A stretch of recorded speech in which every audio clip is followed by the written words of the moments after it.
حکیمي صاحب ډېره مننه چې موږ ته مو وخت راکړ. ستاسو د دندو په لایحه کې د فساد مخنیوی هم شته.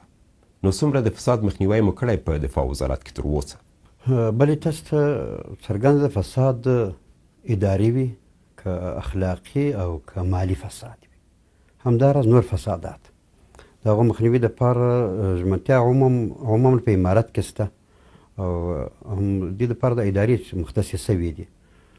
د سر مفتشیت په چوکاټ کې د فساد مخنیوی، کارونو شفافیت او سمه حسابدهي، همداراز هر شی له معیار سره تلل، معیاري کول، هغه که اردو خپله ده او که د اردو نور کړنې دي. د یو کال په تېرېدو سره موږ توانېدلي یو چې داسې تصفیه سوي اردو چې څومره منظمه سوې ده، څومره چې تر چاڼ وتلې ده چې هغه داسې اردو څومره مثلا د فساد پیښې راته یادولی شي چې تاسو پیدا کړل او مخنیوی مو وکړ؟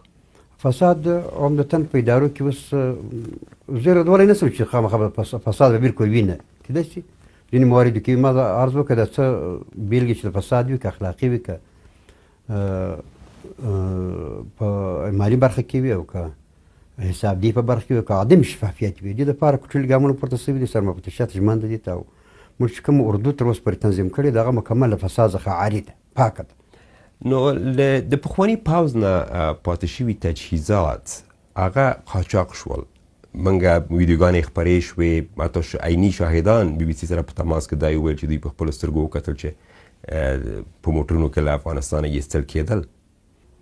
قاچاق ځینې بېلګې چې په امارت په حاکمیت په لومړنیو میاشتو کې یا ورځو کې رامنځته سوې وي، بیا خو په تمام معنا سره حتی د داغمه اوسپنو قاچاق هم بیا چا نه ده لیدلی، ځکه چې سرحدات محفوظ وو په ټول افغانستان باندې واحد حکومت ده. هغه مخنیوی هم یوه چاره وه خو هغه تنظیم سوه. اول سر کې خو دلته بې بندباري وه ځکه درې نیم لکه شاوخوا اردو استخبارات او پولیس ونړېدل، هغوی یوړې ده څه ډېر څه یې له ځانه سره یوړه او دلته پاته هم سوه. نو هغه څه حتما هغه د مافیا خو مخته ده په دنیا کې، مافیا حتما لاس لري په دې کې، خو د هغه مخنیوي دپاره چې کوم کوټلي ګامونه پورته بیا راځه وروسته بیا بېلګه چا په مخه. نو څنګه په دې برخه کې مو کسان ونیول؟ بلې ځینې کسان نیول سوي وو، هغوی محکمې ته وسپارل سو، محاکمه سو او هغه څه شیان چې وو هغه مصادره سو. او ښه خبره دا ده چې په تمام معنا سره د دغه قاچاق نور د راتلونکي دپاره په قاطعیت سره مخنیوی وسو. یعنې داسې فرمان صادر شو چې داغمه اوسپنې له هېواد څخه نه ایستلی کېږي. د هېواد پر ذوب اهن یا اوسپنې بلونکي فابریکو باندې دې وپلورله سي که وه تر اوسه پورې خو بیخي پیر و پلور دلته لا بند ده په داخل کې. نو د فساد مخنیوی په تمام معنا سره سوی ده او د اردو په چوکاټ کې. نو دا شته تجهیزات چې له پخواني پوځ نه پاتې دي، آیا دا ټول خوندي دي؟ زه خو په پوره بصیرت سره ویلی شم چې مطلق خوندي دي. زموږ سره په سر مفتشیت کې مکمل د هر میل چې هغه پر څو نوع باندې تقسیمېږي، سپکه وسله و، درنه وسله، همداراز نظامي تجهیزات، وسایل، وسایط، دې ټول لیست پروت ده. د ملي دفاع وزارت اړوند ده، همداراز په نورو وزارتخانو کې دا کار وسو. د نظامي هر څه چې وو دا چې پاته سوي وو یا موږ سره خپله غنیمت وو یا د امارت خپل پخوانی ملکیت مجاهدین وو، دا ټول تثبیت سو او تحفظ سو. نو د روان کال په لومړیو کې تاسو اعلان وکړ چې د پوځ پر جوړښت کار کوئ او غواړئ چې یو لوی پوځ ولرئ. د پوځ د جوړولو کار چیرې ورسېده؟ په دې کې ځینې ټکي محرم هم وي، باید محرم پاتې شي، خو موږ په وار باندې اعلان وشو د 100,000 اردو، یو سلو 50,000 اردو، 110,000 اردو.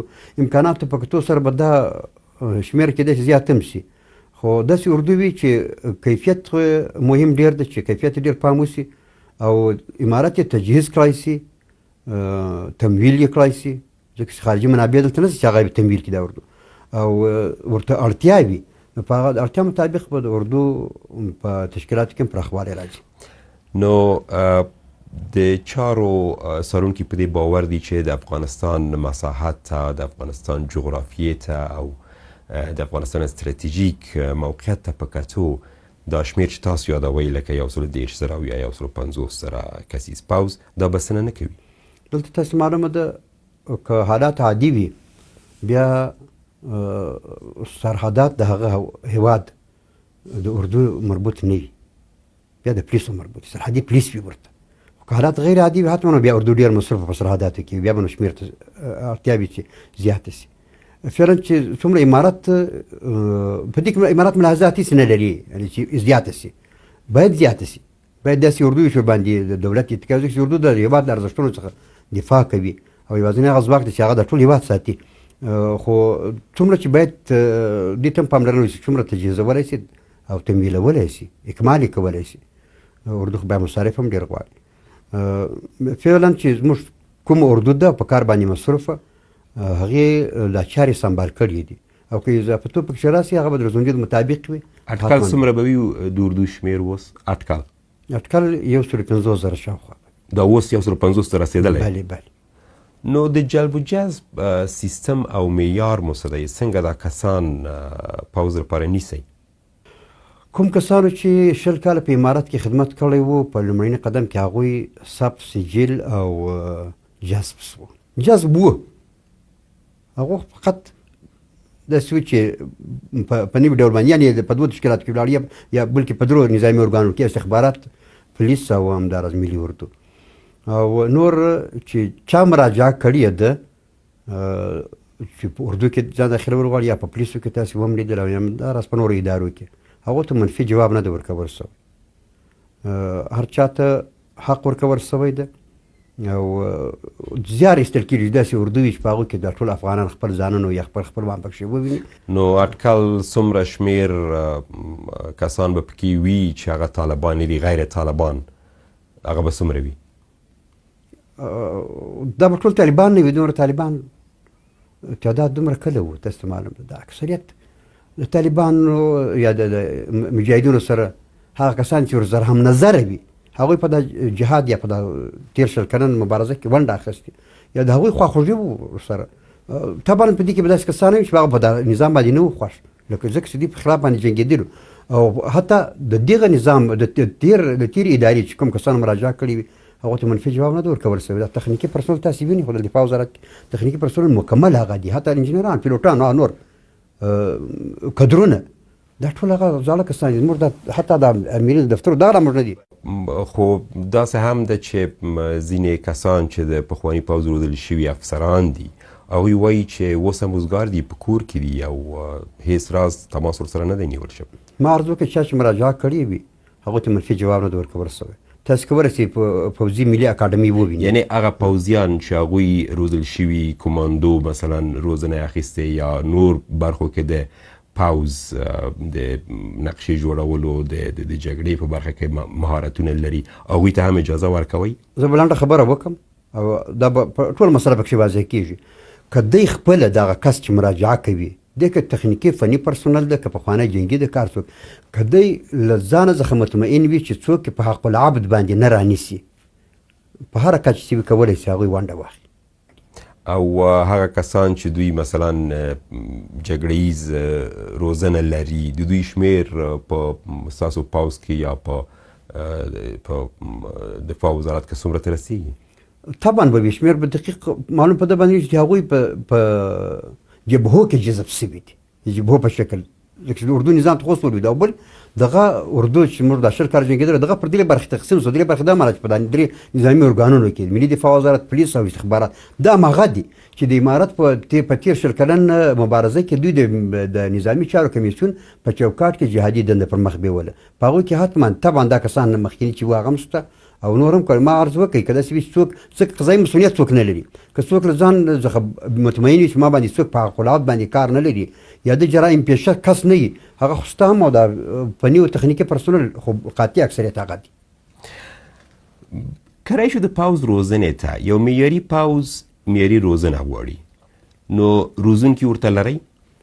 بلې ولې همدا 20 کاله چې د زموږ اردو روزلو کې تاسې وخت په وخت باندې ځینې ویډیوګانې هم لیدلي، هغه اردو او همداراز چې کوم مسلکي زده کړې وي ورسره هغوی خو کاملا رعایت شوي دي. حربي پوهنتون، حربي پلورنځی، حتی دفاعي اکاډمي دا ټول فعال دي. په هغو کې پر ورځني ډول باندې دا چارې مخته وړل کېږي او دا د اردو اړتیا ده چې کوم وخت پورې چې هېواد وي اردو وي او دا روزنه ورسره. دا روزونکي څوک دي؟ مخکینی استادان هم دي او د امارت هغه 20 کلن تجربې چې لري هغه استادان دي په ګډه باندې دا چارې پر مخ وړي. نو دا پوځ څومره تر واحد قومندې لاندې دی؟ مطلق د واحد قومندې لاندې د درې نظامي ارګانونه چې دي دا هم یوه واحده قومنده ده، ځکه چې امارت یو واحد هغه نظام چې په ټول هېواد باندې واکمن ده او دا په ډلو ټپلو یا په اشخاصو باندې ویشتله سوي اردو نه ده. داسې نه چې څوک ځي یو قومندان بدلېږي بیا به اردو هم ورسره ځي، یو وزیر بدلېږي بیا به اردو هم ورسره دړې وړې کېږي. خو داسې ویل کېږي چې د انډیوالۍ هغه پخوانی سیستم لا اوس هم شته. انډیوالي نظام یې فقط هغه د ورځنۍ چارو دپاره ده، نور ټول اردو امارت ته متحد ده، لکه 20 کلنه مبارزه چې کړې ده تر یوه واحده قومنده لاندې قربانۍ ورکړي دي، اوس هم هغه ډول ژمنه اردو ده. او حتی تاسو وینئ تر اوسه پورې دغه بېمعاشه ده، په دولتي چوکاټ کې بېمعاشه کار وکوئ. 18 میاشتې د بېمعاشه ده، اردو هم وچرېدل، استخبارات هم او پولیس هم وچرېدل. دا هماغه کسان دي ځکه دا ژمنتیا لري. سمه ده، دې ته هم راځو. کلی شو دغه د پوځ تجهیزولو ته او بیرته د معاشونو په اړه به هم سره خبرې وکړو. د افغانستان روانو اقتصادي حالاتو ته په کتو د پوځ تجهیزول ستونزمنه چاره بریښي، له کومې به یې تجهیزوئ؟ مخکې سر کې ما عرض وکړ چې پر داخلي منابعو باندې متکي اردو ده. فکر کوئ چې داخلي منابع دومره دي؟ اوس مثلا که بودیجې ته موږ وګورو تقریبا 50 سلنه بودیجه کمه شوه. کسر بودیجه کې لکه څومره چې راغی همدغومره د اردو په تعداد کې هم کسر راغی او دوی په معاشاتو کې هم کسر راغی. نو 3 کسره بیرته واحده خبره هغه شوه چې هغه اردو چې امارت په نظر کې لري هغه تمویلولی شي. نو اوس شته ځواکونه څومره سمبال دي؟ همدغومره چې اټکل یې کېږي همدغومره سمبال دي، څومره چې ورته اړتیا وي همدغومره سمبال دي.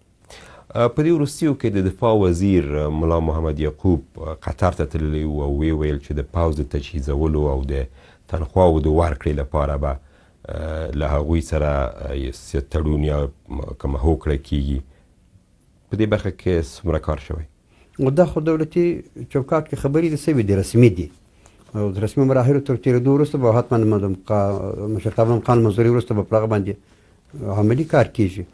طبعا څوک چې دفاع وزیر خواته لیږي په رسمي سفر باندې نو هغه خو به داسې افواهاتو دپاره نه وي او دا اړتیا ده او دا ټول دنیا یو بل سره تړلې ده، دنیا یو بل څخه استفاده کوي. امارت هم مجبورا باید له دنیا سره تعامل وکوي، نظامي راکړه ورکړه ورسره وکوي، نظامي تعهدات وي، تړونونه وي. د امارت هم اړتیا ده، دنیا هم اړتیا ده، په دنیا کې معمول ده. تاسو د طالبانو لیکو د نامطلوبو کسانو د تصفیې د کمیسیون مشر هم وي، نو څومره طالبان مو له د صفوفو وویستل؟ 4 میاشتې څه زیات کم ما هغه برخه کې کار وکړي، بنیاد مو کېښوی. 4.5 کسان موږ په خواوشا نه بلکې دقیقا موږ له صفه څخه اخراج کړو. هغه ولې نامطلوب؟ اکثریت د هغوی هغه کسان وو چې هغوی بعد سابقه درلوده، هغوی پسې به خپل خلکو راپورونه راکول چې دا یو بل ځای وټکول بل بل په تېر یا اکثریت هغه خلک وو چې په تېر وخت کې ښه تاریخچه نه درلوده. نو دا کسانو سره څه وشول؟ آیا دوی پخواني طالبان وو چې ورباندې تورونه وو؟ اکثریت یې هغه کسانو چې نوي د فتوحاتو سره صف ته داخل شوي. نو بیا څه مو ورسره وکړل؟ څه سزا مو ورکړه؟ د دومره دپاره که داسې وي چې هغوی بیا راګرځېدلي وي، هغوی بیا محکمې ته سپارل شوي دي. لومړي ځل لپاره هم دغه اخراج د دوی دپاره د سزا په ډول باندې و. ډېره زیاته مننه.